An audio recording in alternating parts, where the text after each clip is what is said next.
ጻፉት እስኪ እንድናስታውሰው። ጻፉ እንድታስታውሱት። እሺ ምዕራፍ ስንት ነው?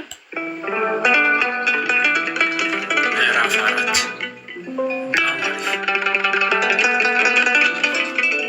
መጽሐፍ ቅዱስ ይከፈት፣ ሁላችሁም ክፈቱ። መጽሐፍ ቅዱስ ይከፈት። እሺ እግዚአብሔር አምላክ ከሁላችን ጋር ይሁን። እግዚአብሔር አምላክን በማመን እርሱ ምስክር አድርገን እንማማራለን። ሁላችሁም መጽሐፍ ቅዱስ በደንብ አድርጋችሁ እየተመለከታችሁ ይሁን። ከቁጥር 1 እስከ 5 ድረስ ዛሬ 2 ምዕራፍ ነው የምንማረው ብለናል። እንደ እግዚአብሔር ቸርነት 2ቱ ምዕራፍ ቶሎ ቶሎ ለማንበብ ሞክራለን። ከቁጥር 1 እስከ 5 ድረስ ባለው ላይ እንደዚህ ይላል። ቅዱስ ጳውሎስ ለጢሞቴዎስ የላከው መልእክት ላይ ነን ያለ ነው። ከቁጥር 1 እስከ 5 ምዕራፍ 4 ላይ እንደዚህ ይላል። መንፈስ ግን በግልጥ በኋለኞቹ ዘመናት አንዳንዶቹ የሚያስቱ መናፍስትና በውሸተኞች ግብዝነት የተሰጠውን የአጋንንት ትምህርት እያዳመጡ ሃይማኖትን ይክዳሉ ይላል። በገዛ ሕሊናቸው እንደሚቃጠሉ ደንዝዘው። እነዚህ ውሸተኞች መጋባትን ይከለክላሉ። አምነውም እውነት የሚያውቁ ከምስጋና ጋር ይቀበሉ ዘንድ እግዚአብሔር ከፈጠረው መብል እንዲርቁ ያዛሉ። እግዚአብሔር የፈጠረውን ሁሉ መልካም ነውና ከምስጋናም ጋር ቢቀበሉት የሚጠጣ ምንም የለም፣ በእግዚአብሔር ቃል በጸሎት የተቀደሰ ነውና በማለት ቅዱስ ጳውሎስ ይናገራል። እነዚህ ኃይለ ቃላት እንግዲህ በደንብ ላላስተዋለው ስህተት ውስጥ የሚከቱ ቃላቶች ናቸው። መንፈስ ግን በግልጥ በኋለኛ ዘመናት ይናገራል ብሎ ሲናገር በኋለኛው ዘመን የሚነሳ ትውልድ የሚያደርገውን የሚሰራው መንፈስ ቅዱስ ስለገለጠለት ቅዱስ ጳውሎስ በኋለኛው ዘመን ስለሚመጡ ሰዎች እንደዚህ በማለት ለጢሞቴዎስ ያስጠነቅቀዋል ማለት ነው። አንዳንዶች የሚያስቱ መናፍስትና በውሸተኞች ግብዝነት የተሰጠውን የአጋንንት ትምህርት እያዳመጡ ሃይማኖትን ምን ይላሉ አለ? ይክዳሉ። ሃይማኖትን ምን ይላሉ? ይክዳሉ። እርኩሳን መናፍስት ያደሩባቸው ውሸተኞች ግብዞች ሰዎች የሚያስተምሩት ትምህርት የአጋንንት ትምህርት መሆኑ ግልጽ ነው። ትምህርት አጋንንት ለትምህርት መንፈስ ቅዱስ ተቃራኒ በመሆኑ መንፈስ ቅዱስ ለቅዱስ ጳውሎስ ያሳየው አሁን እኛ ባለንበት ዘመን ማለት ነው የመንፈስ ቅዱስ ተቃራኒ የሆኑ መናፍስት በአሁን ሰዓት የተጧጧፈ ስብከት በመስበክ ላይ ስላሉ ማለት ነው። አሁን በዘመናችን ሐዋርያት ካስተማሩት ትምህርት ውጪ አዲስ የሆነ ትምህርት ምን እያሉ እየሰጡ ስለሆነ ጋብቻን እርኩስ ነው ብለው የሚያወግዙ በምኞት የሚቃጠሉ መሆናቸውን ይገልጣል። ጋብቻን የሚቃወሙ መጋባትን የሚቃወሙ ለቆሮንቶሶች በጻፈው መልእክቱ ላይ በምኞት ከመቃጠል መጋባት ይሻላል ብሎ ነግሯቸው ነበር። 1ኛ ቆሮንቶስ ምዕራፍ 7 ቁጥር 9 ላይ። ስለዚህ ጋብቻን የሚቃወሙ ስለሚመጡ በገዛ ሕሊናቸው እንደሚቃጠሉ ደንዝዘው እነዚህ ውሸቶች መጋባትን ይከለክላሉ በማለት ጋብቻ ኃጢአት እንደሆነ አስመስለው ከመጋባት ይልቅ በውጭ የፈለጉትን ነገር እንዲያደርጉ አድርገው ያነሳሉ ማለት ነው። ስለዚህ እነዚህን ሰዎች ይቃወማቸዋል። አምነው እውነት የሚያበቁ ከምስጋና ጋር ይቀበሉ ዘንድ እግዚአብሔር ከፈጠረው መብል እንዲርቁ ደግሞ ያዛሉ አለ። እግዚአብሔር ከፈቀደው መብል እንዲርቁ ከምስጋና ጋር ይቀበሉ ዘንድ ማለት እምነት ያላቸው ሰዎች እግዚአብሔርን እያመሰገኑ እንዲበሉ፣ እግዚአብሔር የፈጠረውን መብል ማንም እንዳይበላ የሚከለክሉ ለማለት ነው። መብልን በመከላከል የሚታወቁት ደግሞ ፈሪሳውያኖች ናቸው። ፈሪሳውያኖች ይከለክላሉ። ጌታችን ወንጌል ሲያስተምር ደቀ መዛሙርት ስለምን የሽማግሌዎችን ወግ ይተላለፋሉ?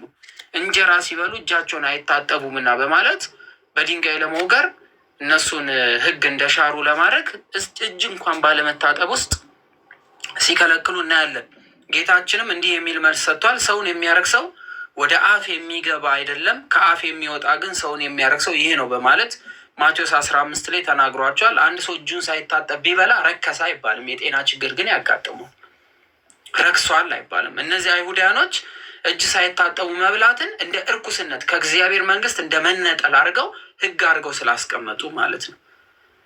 ጌታችን ኢየሱስ ክርስቶስ ከአፍ የሚወጣ እንጂ ሲላቸው በቃል ሰው ይረክሳል እንጂ ወይም በሚናገረው ንግግር ሰው ይረክሳል እንጂ ሰው እጁን ሳይታጠብ ስለበላው ምግብ ረክሷል አይባልም እንጂ አጠቃላይ ሁሉም ምግቦችን በመብላት ምናምን የሚለውን አይደለም። ስለዚህ እንደዚያ ይላል የማቴዎስ ወንጌል 15 ላይ ያለውን ጠቅሶ ማለት ነው። ስለዚህ ይህንን ምግብ አትብሉ፣ እንደዚህ አድርጋችሁ አትብሉ፣ በእንደዚህ ቀን እንደዚህ መብላት አትችሉ ምናምን እያሉ ሕግ ያበዙባቸው ስለነበረ አይሁድ በሐዋርያት ዘመን የኦሪት ስርዓት እንዳይፈርስ ወደ ክርስትና የገቡትን አሕዛብ እንዲጠቁ ለማድረግ ተግተው ይሰብኩ ስለነበረ ለምሳሌ ሮማውያኖችን ለምን እንደዚህ ምግብ ትበላላችሁ? እናንተ እንደውም ርኩስ ናችሁ፣ የረከሳ ናችሁ እያሉ ያሳቅቋቸው እንደነበረ ቅዱስ ጳውሎስ በላከላቸው መልእክት ላይ አይተናል። ትኩረት የሚያደርጉትም አሕዛብ እንዲገረዙና ከሚበሉት የእንስሳ ስጋ እንዲከለከሉ ለማድረግ ነበረ የሚጥሩት የነበረው ጥረት እንጂ ስለ ነገረ ክርስቶስ ላይ ያለው በአዲስ ኪዳን ስለመጣችሁ ትምህርት ማስተማር ላይ ያተኮሩ አልነበሩ። ዓላማቸውም እቅዳቸውም የነበረው ከምግብና ከመገረዝ ጋር የተገናኘ ጉዳይ ነው ማለት ነው። ጉዳያቸው እሱ ብቻ ነበረ። ሌላው ቅዱስ ጳውሎስ ምን ይላል? እግዚአብሔር የፈጠረው ሁሉ መልካም ነውና በማለት ይናገራል። እግዚአብሔር የፈጠረው ፍጥረት ሁሉ መልካም ነው፣ እግዚአብሔር ያ መልካም እንደሆነ አየ በማለት ተናግሯል። ስለዚህ እግዚአብሔር አምላክ ሁሉን እንደሚገባ አድርጎ መልካም አድርጎ ፈጥሯል ማለት ነው። ፈጥሯል። ከምስጋና ጋር ቢቀበሉት የሚጣል ምንም ነገር የለም በማለት ይናገራል። እግዚአብሔር ጥቅም አልባ አድርጎ የፈጠረው ፍጥረት ስለሌለ እግዚአብሔር ያደረገውን ነገር ሁሉ አየ፣ እነሆ እጅግም መልካም ነበረ በማለት ዘፍጥረት 1:31 ላይ ጠቅሷል። ስለዚህ ሐዋርያው የአሕዛብ መምህር እንደመሆኑ አሕዛብ እግዚአብሔርን በማመስገን የለመዱትን መብል እየበሉ በክርስትና ውስጥ ቢኖሩ እንደማይወቀሱ ያስረዳል ማለት ነው። አሕዛብን ነው። ምክንያቱም ቅዱስ ጳውሎስ የማን መምህር ተብሏል? የአሕዛብ መምህር ተብሏል። አሕዛብ ማለት መጀመሪያኑ ሕግ ያልነበራቸው ሕግ ያልተሰጣቸው ማለት ሕግ ያልተሰጣቸው። ስለዚህ አንድን ሕግ ያልተሰጠውን በአዲስ ኪዳን የተጨመሩትን ይሄን ትበላለህ ብሎ መውቀስ አይቻልም ነው። የሚጣል ምንም የለም ማለት በራሱ እርኩስ የሆነ ወይም ሲፈጠር እርኩስ ሆኖ የተፈጠረ ነገር የለም የሚለውን ይይዛል። ግን ቅዱስ ጳውሎስ ምን አለ? ለጣዖት የሚሰዋ የሚባል ነገር የለም አለ አይደለ? አስቀድሞ ጣዖት የሚባል ነገርም የለም አለ። ለጣዖት የተሰዋ የሚባል ምግብም የለም አለ። ግን ይህንን ምግብ እኔ በልቼ ሰው ከሚስትብኝ እኔ ግን ዘላለም ባልበላ ይሻላል አለ። የሚያስት ነገር አይደለም፣ ግን ባልበላ ይሻላል ብሎ ራሱን ከልክሏል። ለምን ሲባል እሱ አይሁዳዊ ስለነበረ፣ እሱ ፈሪሳዊ ስለነበረ፣ እሱ እስራኤላዊ ስለነበረ ምን አለው ማለት ነው? ሕግ አለው። ስለዚህ ቅዱስ ጳውሎስ ይህን ሕግ ሽሮ መብላት አይችልም። ሕግ የነበረው ስለነበረ ከሕግ በታች ነው። ጳውሎስ ከሕግ በታች ስለነበረ በሕግ የሚፈጸሙ ነገሮችን ሁሉ ምን ያደርጋል? ይፈጽም ነበረ። እነ እስጢፋኖስን ስታዩዋቸው ከሕግ ሆነው ሕግን ጠብቀው ይሄዱ ነበረ። ጌታችን ኢየሱስ ክርስቶስ ሕግን ይጠብቅ ነበር። ከሕግ በታች ነው። ለምን ሲባል ሕግ ካለው ማህበረሰብ፣ ሕግ ካለው ሰው ስለተወለደ። ኢትዮጵያኖችስ ሕግ ያላቸው ነን። ስለዚህ በአዲስ ኪዳን የሚመጣብን ነገር ባይኖርም ሕግ ግን ስላለን ደግሞ እንደ ሕጉ ምን እንላለን? እንኖራለን ማለት ነው። ስለዚህ ይህንን ይናገራል። በእግዚአብሔር ቃልና በጸሎት የተቀደሰ ነውና በማለት ደግሞ ሲናገር ቅዱስ ጳውሎስ ሁሉም ነገር በእግዚአብሔር ቃል በጸሎት ቅዱስ እንደሚሆን ይነግረናል። እግዚአብሔር ያነጻውን አንተ አታርክስ የሚል ድምፅ ወደ እርሱ መጣ በማለት ለጴጥሮስ እንደመጣም እናስታውሳለን። እዚህ የሐዋርያት ሥራ ምዕራፍ 10 ቁጥር 15 ላይ ነገሩ ግን ሲተረጎም አንድምታው ኖርማል ሁሉም ነገር ብላው ምናምን የሚባል ነገር አይደለም። አሁን ዘበሰማያት ደግሞ ጸልየው የእግዚአብሔርን ስም ጠርተው ቢመገቡት ምንም የሚመጣ ምንም የሚወድቅ ምንም የሚጣል ነገር ስለሌለ ማለት ነው። ርኩስ የሚባል ነገር የለም በማለት ትርጓሜ መምህራኖች ይናገራሉ። ሮሜ ምዕራፍ 14 ከቁጥር 1 እስከ 23 ባለው ደግሞ ቅዱስ ጳውሎስ በደንብ አድርጎ አብራርቶታል። የጣዖት የተባለ ርኩስ የሚባል ነገር ምናምን የሚባል ነገር የለም በማለት ግን የሚበላ የማይበላን ምን አይበል አይናገር፣ የማይበላም የሚበላውን ደግሞ ምን አይበለው አይናገረው። የተጠራጠርክ እንደሆነ ኃጢአት ይሆንብሃል ብሏል። ይፈረድብሃል። ተጠራጥረ የምትበላው ነገር እስከሆነ ድረስ ምን ይባልባል? ይፈረድብሃል። ለወንድምህም ፈተና ከምትሆን ባትበላ ይሻላል በማለት ቅዱስ ጳውሎስ በዚህ በሮሜ መልእክቱ ላይ ከምዕራፍ 14 ከቁጥር 1 እስከ 23 ባለው ላይ በደንብ አድርጎ በዚህ በምግብ ዙሪያ ላይ ያለውን አብራርቶታል ማለት ነው። አብራርቶታል። ከቁጥር 6 እስከ 10 ድረስ ያለውን እንመልከት እስኪ። ስለዚህ ወንድሞችን ብታሳስብ በእምነትና በተከተልከው በመልካም ትምህርት ቃል የምትመግብ የኢየሱስ ክርስቶስ መልካም አገልጋይ ትሆናለህ በማለት ለጢሞቴዎስ ይነግረዋል ጳውሎስ። ነገር ግን ለዚህ ዓለም ከሚመችና የአሮጊቶች ሴት ጨዋታ ከሚመስል ተረት ራቅ። እግዚአብሔርን ለመምሰል ግን ራስን አስለምድ። ሰውነት ለስጋዊ ነገር ማስለመድ ለጥቂት ይጠቅማል። እግዚአብሔርን መምሰል ግን የአሁንና የሚመጣው ሕይወት ተስፋ ስላለው ነገር ሁሉ ይጠቅማል። ይህ ቃል የታመነ ሁሉም እንዲቀበሉት የተገባ ነው። ይህን ለማግኘት እንደክማለን፣ ስለዚህ እንሰደባለን። ይህን ሰው ሁሉ ይልቁንም የሚያምኑትም የሚያምኑትም በሚያድን በሕያው አምላክ ተስፋ ስለምናደርግ ነው በማለት የምንሰደበው የምንሰደደው የሚናገሩን ሁሉ ነገር የምንሆነው ያቺ ሰማያዊት የሆነችዋን መንግስት ተስፋ ስላደረግን ነው በማለት ጢሞቴዎስን ያስጠነቅቋል። ቅዱስ ጳውሎስ ይህ መልእክት ለጢሞቴዎስ የተላከለት ተግቶ እንዲያስተምር በመሆኑ ይሄ በጨዋታ ውስጥ በቀልድ ምናምን ውስጥ ጊዜ እንዳያሳልፍ ያስጠነቅቋል። የወንጌል መምህር እንደመሆኑ አንጻር ጢሞቴዎስ ከዓለማዊ ነገር እና አሮጊቶች ተሰብስበው ከሚጫወቱ ጨዋታዎች ወይም ዋዛ ፈዛዛ ቀልድ ምናምን ከበዛባቸው ነገር እንዲርቅ ያስጠነቅቋል። ስለዚህ እኛም ስንገባ ምንገባበት ቦታ አንድም በአዲስ ኪዳን የመጣን የክርስቶስ ቤተሰብ ከመሆናችን አንጻር በጣም ጋጠወጥ የሆኑ ነገሮች ላይ መገኘት እንደሌለብን ይነግረናል ማለት ነው።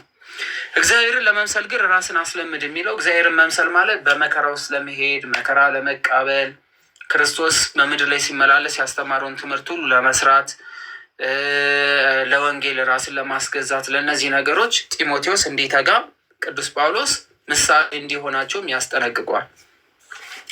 ሰውነትን ለስጋዊ ነገር ማስለመድ ለጥቂት ይጠቅማልና እግዚአብሔርን መምሰል ግን የአሁንና የሚመጣውን ሕይወት ተስፋ የምናደርግበት ስለሆነ ሰማያዊ ርስትን ተስፋ አድርገን ለመኖር ከእግዚአብሔር ጋር አንድ መሆን አለብን። ምድራዊ የሆኑ ነገሮች እንዳትለማመድ ብሎ ጢሞቴዎስን ያስጠነቅቀዋል ማለት ነው። ስለዚህ ምድራዊ ነገር መለማመድ ምድራዊ ያደርጋል። ከክርስቶስ ጋር አንድ ሆኖ መቀጠል ደግሞ ዘላለማዊ የሆነ ስጦታ ይሰጣል። ይህን እዘዝና አስተምር በቃልህ በኑሮ ከቁጥር 11 እስከ 16 ያለው ይህን እዘዝና አስተምር በቃልህና በኑሮ በፍቅርም በእምነትም በንጽህናም ለሚያምኑት ምሳሌ ይሁን እንጂ ማንም ታናሽነትን አይናቅም። እስክመጣ ድረስ ለማንበብ ለመምከር ለማስተማር ተጠንቀቅ። በትንቢት ከሽማግሌዎች እጅ መጫን ጋር የተሰጠ በአንተ ያለውን የጸጋ ስጦታ ቸል እንዳትል ማደግን በነገርኩ ሁሉ እንዲገለጥ ይህን አስብ። ይህንንም ዘውትር ለራስህ ለትምህርት ተጠንቀቅ። በእነዚህ ጽና። ይህን ብታደርግ ራስህንም የሚሰሙህንም ታድናለህ። ስለዚህ ቅዱሳንን መስማት ራስንም ማዳን ነው። የሚሰሙትም ምን ይላሉ ማለት ነው? ይድናሉ።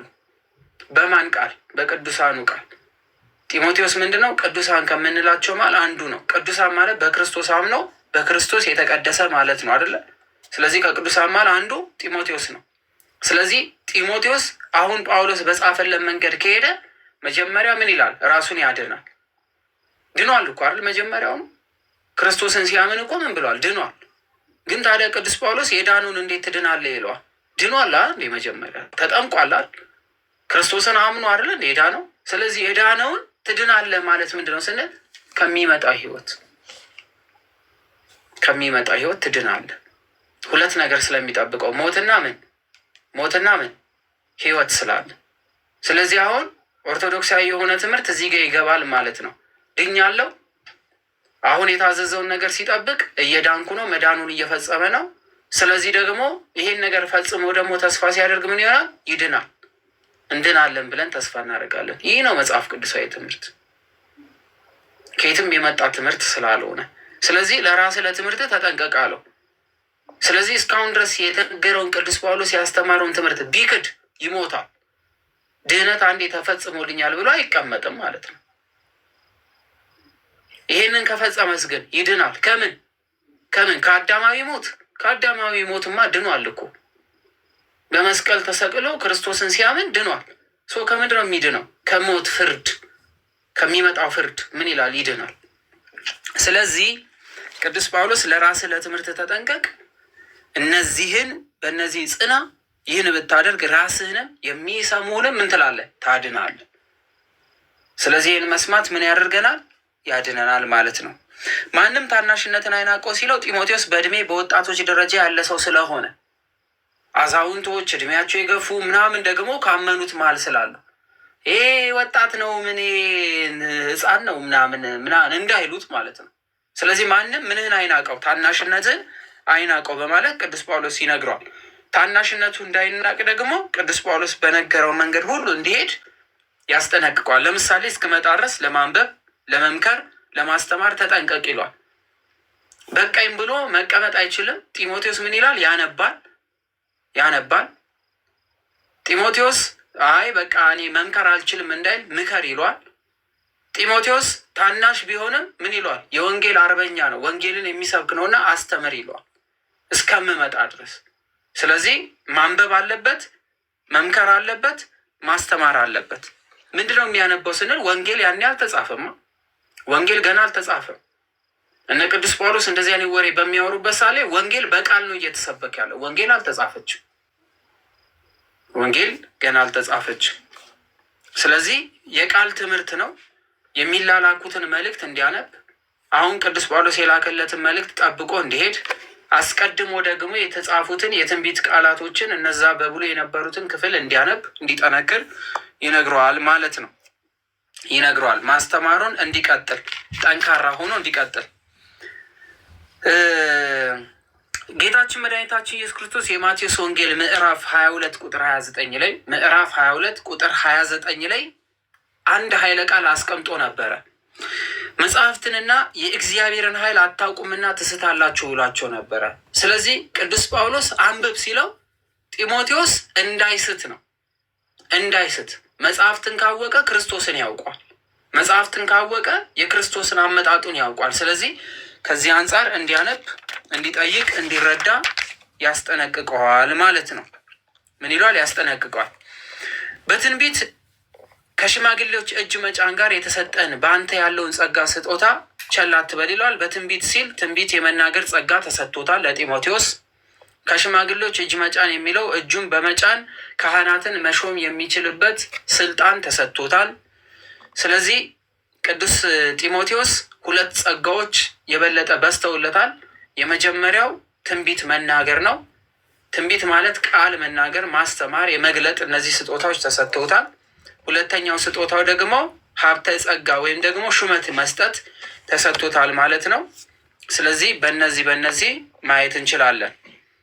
ማደግ በነገር ሁሉ እንዲገለጥ ይህን አስብ በማለት ይናገሯል። የጢሞቴዎስ ታላቅነቱ ወይም ፍጹምነቱ ወይም ሐዋርያነቱ በሁሉ ዘንድ ይገለጥ ዘንድ በሚችለው መጠን በማስተማር፣ በመምከር፣ በማንበብ እንዲቀጥል ያስጠነቅቋል። በእነዚህም ጽና በማለት ቅዱስ ጳውሎስ የሰጠውን ሕግጋቶችና ያስተማረውን ጠብቆ እንዲሄድ ያስጠነቅቋል ማለት ነው። ለምን ስንል ጢሞቴዎስ የኤፌሶን ኤጲስቆጶስ ሆኖ ስለተሾመ ማለት ነው። ይህን ደብዳቤ እየጻፈለት ያለው ይህን ብታደርግ ራስን የሚሰሙትንም ታድናለህ ይሏል። መምህር ባለማስተማሩ ስለሚወቀስ ወይም ደግሞ ስለሚጠየቅ፣ ካስተማረ ደግሞ ራሱን ከወቀሳ ስለሚያድን፣ ትምህርቱን ሰምተው የሚተገብሩ ምዕመናን ከተገኙ ደግሞ በትምህርቱ ስለሚድኑ ማለት ነው። ክርስቶስን በማመን ዘላለማዊ የሆነ ሕይወትን ስለሚያገኙ እነዚህን ተጠንቀቅ ይለዋል ማለት ነው ይለዋል። ስለዚህ ምዕራፍ 4 በዚህ ይጠናቀቃል ማለት ነው። በዚህ ይጠናቀቃል ምዕራፍ 4። ምዕራፍ 5ን እንቀጥላለን። ዛሬ 2 ነው የምናየው። ምዕራፍ 5ን ግለጡ፣ በዛው እንቀጥላለን። እግዚአብሔር አምላክ ይርዳን። ምዕራፍ 5ን ከቁጥር 1 እስከ 8 ድረስ ያለውን እናንብብ። ዛሬ 2 ምዕራፍ ነው። ትናንትና ስላልገባ 2 ምዕራፍ ነው የምናየው። እግዚአብሔር አምላክ ይርዳን፣ ያግዘን። በገባችሁ መጠን ቶሎ ቶሎ እያለን እንሄዳለን። መጽሐፍ ገልጣችሁ እያነበባችሁ ከሆነ ይገባችኋል፣ ካልገለጣችሁ ደግሞ ይከብዳችኋል ማለት ነው። እሺ፣ ስለዚህ ጂቱ አቋርጭና ድጋሜ ጀምሪ። ሲጀምሪ ያሳውቂ። ሁላችሁም ምዕራፍ 5ን ለመንበብ እንዘጋጅ። ምዕራፍ 5ን ሁላችሁም ግለጡ።